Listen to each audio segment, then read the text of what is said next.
How's it, guys? My name is Matt Brown. I'm the host of The Matt Brown Show and CEO of Matt Brown Media. And if you haven't heard by now, we have a series of events running called Secrets of Scale. And that is why I have with me today, it's a great privilege and honor, by the way, to have with me Marnus Broodryk and Erik Kruger. If you haven't already known, Marnus is a best-selling author now. Congratulations. Thanks, Matt. He's also the CEO of Transaction Capital SME Services. And Erik Kruger, you are the high performance coach. Yeah, Erik's doing some great stuff. He's also founder of Better Man. And I've asked the guys to pull in today for a very quick session with me as a precursor to the Secrets of Scale events, just to kind of help contextualize a bit more around what does it mean to scale and grow a business. So I've asked the two guys to share with us 3 very quick things that you can apply in your business right now, regardless of whether you come and attend the Secrets of Scale events. So let's start with you, Marnus. You've obviously written this best-selling book, 90 Rules for Entrepreneurs. If you haven't already done so, please go and pick up a copy. But there are 3 things that you wanted to share with our viewers today, so off you go. Thanks, Matt. Yeah, I think if we talk about scale in business and entrepreneurship, I think we need to look at the business and the service first, because sometimes we talk about scale, how do we make this bigger and better? But some businesses and some services, you just can't scale. If you depend on people, where you depend on selling hours, you just can't scale that. So I talk in my book about sizing the price. It's coming from one of my friends and mentors.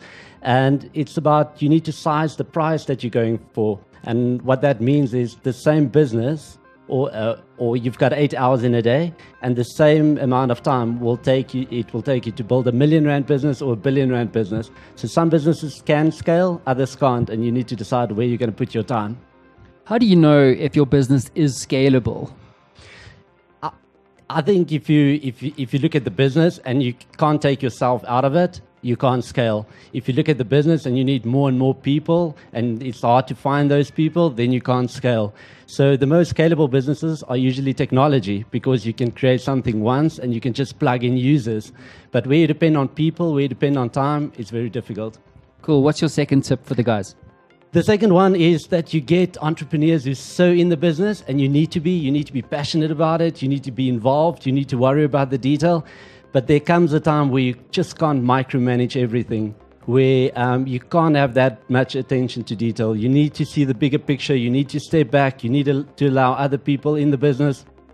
I've worked with 2 people in the restaurant business, and the one was so into the detail. He wanted to see every expense, every number, and he still only has 1 store.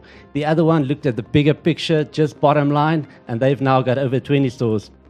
So sometimes you need to step back, not worry about the detail, see the bigger picture. That's right. Also, many of our guys won't know this, but to actually scale a business massively, into your point around technology-enabled businesses, you almost need to become a different person, because running a startup, and Erik, jump in if you have any views on this, but running a startup is not the same as running a 100 million rand a year company, right? For sure. It takes a different mentality to start a business. It takes a different mentality to go from 5 to 50 employees, and it takes a whole different mentality to go up to 500 to 5,000 employees. What's your third and final tip there, Marnus? So I think the final one is we always talk about processes, we talk about systems, but what does it actually mean for the entrepreneur? And what it means for me and in my own businesses in the past was we said we need to implement processes and systems, but what does that entail?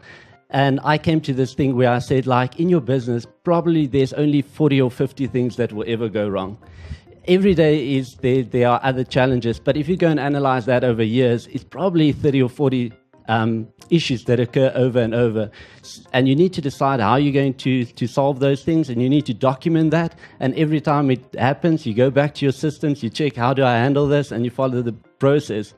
So we need to focus on how do we actually document how we handle situations. And then once you've done that, you can hand it over to other people and they can deal with the issues. The other important point to land there, of course, is that you can't scale a crap service, right? So if your product or service is fundamentally broken or flawed, you can't scale. Of course. And coming back to point number one is you need to sort out that business or service. There you go, the trifecta for scale from Marnus Broodryk. Thank you, brother. Thanks, Matt. Let's talk about the personal side of scale. So we've touched on that around the difference in person that you need to be running a sort of a startup type scale play, I suppose, depending if you're a lifestyle business or not, versus the type of CEO that you need to be to run 100 million rand a year company. And let's deep dive into the kind of personal aspects of what it means to scale as an entrepreneur, which in my view, and I'm sure, I don't know if you agree, and you must say if you don't, but a lot of people don't talk about, because it's actually always the practical stuff, the executional stuff. But there's a whole world of personal anguish and challenge that goes on, and you guys will totally relate in scaling. So what are your 3 tips? Let's start with the first one. Cool. So first off, I totally agree. For your business to grow, you need to grow, right? And Marnus has been such a great example. I mean, we've been friends now for years and years, and the level that he's playing at now has all been determined by his personal growth. So I think it's just so important for you to keep the pace with what your business is doing, and for your business then to keep pace with what you are doing. So 3 ideas really around personal growth and around scaling yourself so that your business can scale with you. The first is the idea of accretion. So I've spoken about accretion a few times. Accretion is really the small things and how they ultimately add up to become the big things. So what are the small decisions that you're making on a daily basis, the small actions that you're taking? And maybe one of the big pitfalls is that when we think big, we think that that's all we need to do is we need to act big. And sure, that comes, but accretion, these small steps that we take in between, not only accumulate, but they also prepare us for taking the bigger steps. So I think even though you're thinking big, you still need to act small, right? It's a bit cliched, but it's just so true, and I think important to keep our focus there. So that's number 1. Number 2, which very much ties in with this then, is how do you create an environment that helps you to align your energy in the right direction, right? So self-development is a very much an internal process. But if you're not aligning your environment to support your goals, then you're fighting a losing battle. So how do you seed different elements throughout your day that enhance your energy instead of depriving your energy? So it's the people that you hire, it's the friends that you have, podcasts, books. How do you sleep? What do you eat? Everything that's external to you that can add energy to your life and to your mission and to your purpose. And just baseline energy, physical energy, right? And then the third thing, which I think is really important, is how do you absorb the impact of the work that you're doing? So as we scale doesn't happen in isolation. Growth doesn't happen in isolation.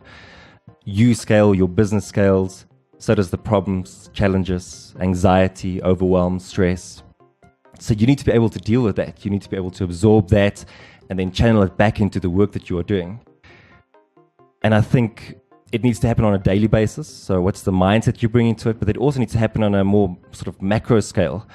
How do you take breaks in between so that you can come back recovered and refreshed and ready to take on these big challenges that you have? Amazing. I have one burning question, so I have to ask it right now. But you're kind of alluding to it, but I want to quantify this. And there's a lot of people watching and listening to us right now who are trying to grow businesses, right? And they're finding the struggle to be quite hard. It's 0 to 1.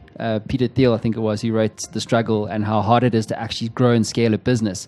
So when you're in the trenches taking grenades and you're doing 10 jobs, not one, as a small business owner, what is your one tip that you think if they can apply right now that can make a difference to them? So I think human beings are really bad or really good at latching on to the negativity. Right. And so we get this one, you guys have both experienced this, where you do a good job and you get tons of great comments, but then there's this one comment and it just ruins your day, and it's because you latch onto this one thing that's going wrong and it just perpetuates and it grows bigger. And so I think what we need to do is we need to actively reinforce positivity in our lives. And so one great way that I think and that I encourage my clients to do is to have a bit of a statement. So a meaning statement or a maintenance statement or maintenance message that you keep coming back to. So it'll be something positive about what you're doing, what you're trying to accomplish, that every time the negativity starts reeling and you start heading off on a tangent, you come back to this message and you actively choose where you are going to focus your thoughts. And that's the best tip, is that you have to be active in how you manage your mind. You know, we think that mental toughness just comes with time. Mental toughness is trained. And so that's what you need to do. You need to train it by putting in the reps and the hours in how am I thinking. And it's a skill that anybody can learn. Yeah. Right? Cool. So let's leave it at that, guys. So those are your 6 tips. Congratulations. You got 3 more than 3. But we're not done yet. We wanted to basically let you guys know also, and thanks for sticking around, but the guys, Erik and Marnus, have joined quite late onto the roster. They heard about the event, got behind it. They really think this is an important subject for entrepreneurs around the country. And in that kind of essence, we wanted to offer you guys something really rad, okay? And so the guys have basically offered to do this. If you bring a friend, so you buy 1 ticket to Secrets of Scale, and you bring a friend, we'll make that ticket for your friend available for free. Yeah? Awesome. So the guys from Transaction Capital and Erik have got behind the whole program. So thank you so much for that. And we will see you at the Secrets of Scale. Any final remarks, guys? It's going to be awesome. Look forward to it and see you guys there. See you at the event. Cool, guys. Matt Brown out.